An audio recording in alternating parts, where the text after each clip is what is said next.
Good morning. This is Hope After Helene, episode 3. We're here today with Justin Gillespie. He's the ag teacher here at North Buncombe High School, and he's just going to take some time to talk about what he went through Helene and provide some insights. So, Mr. Gillespie, thank you for being on this morning. It's a privilege to have this opportunity, Hayden. I appreciate you as a young man bringing light to this and taking time to bring awareness. Absolutely, sir. So, firstly, as we start this, could you just provide maybe a little summary about what your life was like for those 4 or 5 weeks during Helene and shortly after, and what was that kind of like for you? So I remember the week leading up to Helene, a buddy of mine I went to college with, he lives on the coast and they farm, and he's always watching weather. And he's got several apps on his phone, and he calls me and he says, "Hey, you better get ready. This thing's going to hit." And, I grew up right here in Buncombe County, and I'm thinking, it might rain a little bit. It's not going to be that big a deal. And to be real honest with you, didn't heed his advice, which was a mistake. I think we all did. Yeah. But so the morning that Helene kind of hit, I left home probably at daylight or so and come to school to check on things. Got here to school and found a lot of damage here at the barn, made those corrections, made sure the animals were safe and fed and taken care of. And then I kind of began my routes from Weaverville back towards Leicester, checking cattle. Found obviously a lot of flooding, some waterway obstructions. We worked on that with some help of some neighbors. And I made a mistake of not bringing my chainsaw when I left home, and barely got back home. By the time I got home that day, it was probably mid-afternoon, and I thought I was going to be gone from home for an hour or two. Long story short, that was the kind of the kickoff. Of course, everybody lost power. And then we situated things here at school to where they were sustainable. We and kind of got those animals squared away. And then I went to focusing on my neighbors right there around me. I'm kind of in a little center of primarily senior citizens. Folks like the youngest one of them was like 65, and they've grown up to about 90. And so it was almost like riding a little circuit there. I was blessed that we had 2 generators, and we kind of done a Roman generator scenario there. We had an empty freezer, so we compiled everybody's freezer products, put it in one freezer. And it was just that first week was just things like that. Of course, I tried to contact. Well, there was that span where we didn't have any cell phone signal, so that was kind of crazy. Obviously, but as soon as we got some cell phone service working, tried to make sure all of our families of our immediate FFA officers were met, and then our school staff began the checkoff program where every kid in our school was checked off and helped with that program, and then it just seemed like Hayden every day from before daylight till after dark. It was full of just helping, cutting trees, pulling trees out of a driveway up Rims Creek there. We part of pulling a huge tree out of a driveway for a senior citizen. That was okay, but they were concerned about the ambulance being able to get to their home. So it was just got some trees off of houses, and then of course in the ag world we had trees on fences everywhere. And we literally spent days upon days repairing fence and trying to make sure livestock were in where they were supposed to be. Was even slightly part of a program there where some of the military forces were looking at landing a helicopter for relief efforts in on some hayfield area, and that was about a day-long project, just with the option of giving them the option of trying to get that area ready. It's hard to remember, but it's just daylight to dark, after dark, helping people. And I'll be honest with you, Helene was bad. The storm was bad, but that process was amazing just here within our community. Quickly, I would say day 4, day 5, day 6 maybe, met a group out of Maryland, Boonesboro, Maryland, that was here with several loads of hay and agriculture products that were needed in the ag world, and quickly made friendship with those guys, which led into a lifelong friendship and working with the Boonesboro FFA and FFA alumni. And those guys out of Maryland, they've made, I mean, I don't want to quantify, but numerous trips here, bring in everything from, as we mentioned earlier, livestock and ag products to generators, to chainsaws, food, clothes, furniture. Just that group up there has been amazing. And as recently as this week, they're still calling me saying, "Hey, what do you need?" And that's been an awesome thing. But I think they were an encouragement to me, and I think part of our FFA students, Hayden, I think you might have been with us when we unloaded that first load of hay for them. But what an encouragement it is to see people driving 8, 10, 12 hours. I mean, you'd never think that was possible until, an event like this, and then you see people from several states away, just everywhere, just flooding in with resources and ag stuff and clothes and food items. And I mean, it's just a blessing to see other people do that. And I mean, you were privileged, through North Buncombe FFA to kind of facilitate those items, and we were able to have some like fence and handout days where people from the community were able to come and really get what they needed.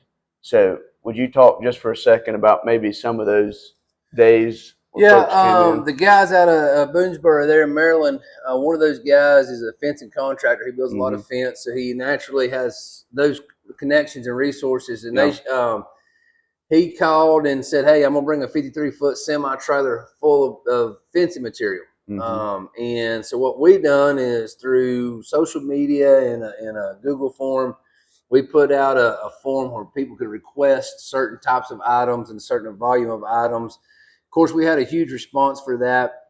We took those responses, kind of narrowed it down and give them a list of what we could provide them with. And they used that list in Maryland to load their truck, if you will. And yes, sir, I believe that was it was one of those first cool mornings. I remember it was cold that morning. We met over at over here off the side of 26 over here at Turbo Logistics, and I think that morning we had close to 50 farmers come through. We loaded their trucks and their trailers off of that semi truck, and just the loading process was an awesome thing. We probably had 15 volunteers offloading off a semi, and so that was an amazing morning as well.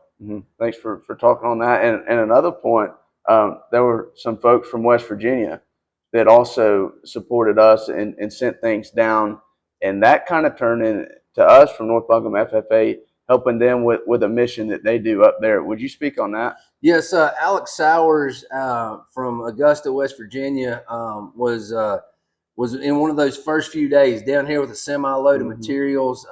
Anna and Jeff English over at Heritage Farm Supply were at North Carolina Department of Ag drop point.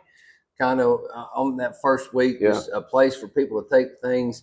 And Alex and Jeff and Anna and then our alumni president, Sean Burleson, and I, we kind of hit it off again, just kind of one of those natural friendships.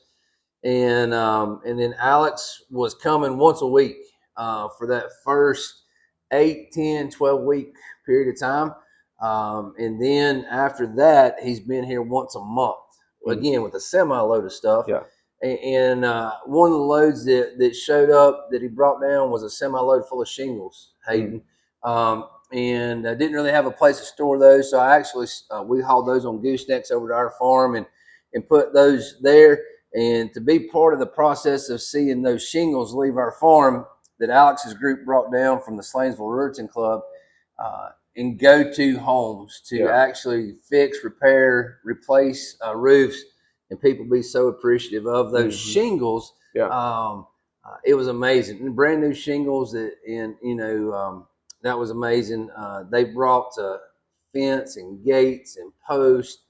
Some of the ladies in that community got together and knitted and handmade blankets. That's about the time things were getting really Yeah. cold, and people were looking for warmth items. They made blankets. They made gloves. They, it was just box after box after blessings for Western North Carolina.